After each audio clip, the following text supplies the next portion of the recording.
Former FBI Director Robert Mueller, as you know by now, is going to be filling that role as special counsel to look at these alleged Russian Trump team ties. But could that actually be presenting more problems than it solves? Fox News anchor, former defense attorney Greg Jarrett on that. Greg, what are you coming up with here? Look, the rules that govern the special counsel prohibit him from having a conflict of interest. If he has one, he can't serve. Here's the conflict. It's James Comey. Mueller and Comey were known to be joined at the hip for more than 10 years at the FBI and before that DOJ.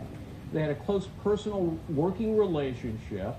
They famously stood together in the John Ashcroft warrantless wiretap case, both threatening to resign. When they appeared together in the transition from Mueller to Comey as director, they were both effusive in their praise of each other. So how is it possible that Mueller can be fair and objective if Comey becomes a pivotal witness, as he surely will? This thing's going to morph into Michael Flynn and then President Trump's conversation with Comey privately, in which people claim the president was attempting to obstruct justice.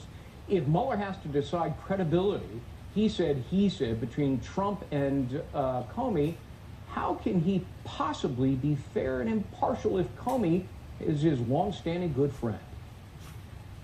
Well, now you have to wonder if that is the case, then Mueller, they're assuming, would not be impartial, and he has a history of being impartial. He has a history of being a problem for both Democrats and Republicans, by the way, as does Comey.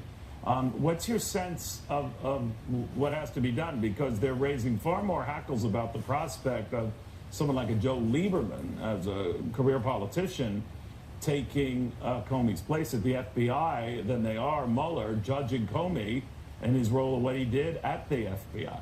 Yeah, I'm truly astonished. I actually brought it up to my colleagues here at Fox News within a couple of hours of Mueller being announced, saying, wait, there's a hopeless conflict of interest here.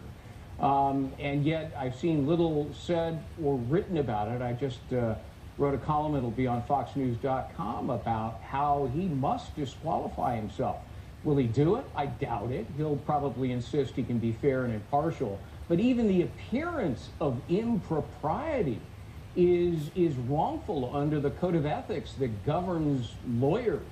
And so, I mean, if, for example, Mueller finds in the end, after a lengthy investigation, evidence of a crime, his entire investigation and conclusions are inherently suspect because he was so close to James Comey, who, by the way, all the evidence that Comey gathered will now be handed over to Mueller. Is he going to give it more credence and credibility because it came from his good friend?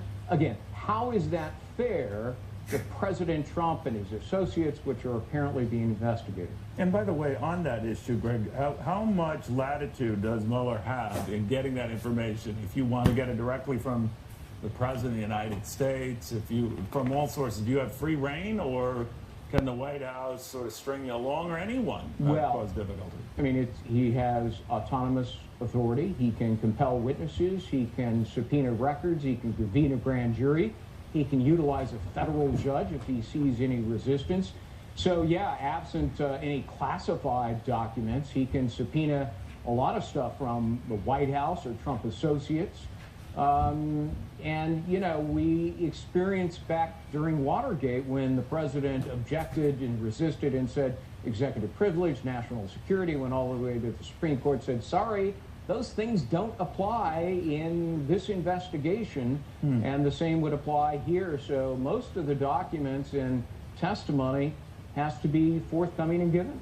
Wow. All right, Greg, thank you, my friend. Good seeing you. Good to see you.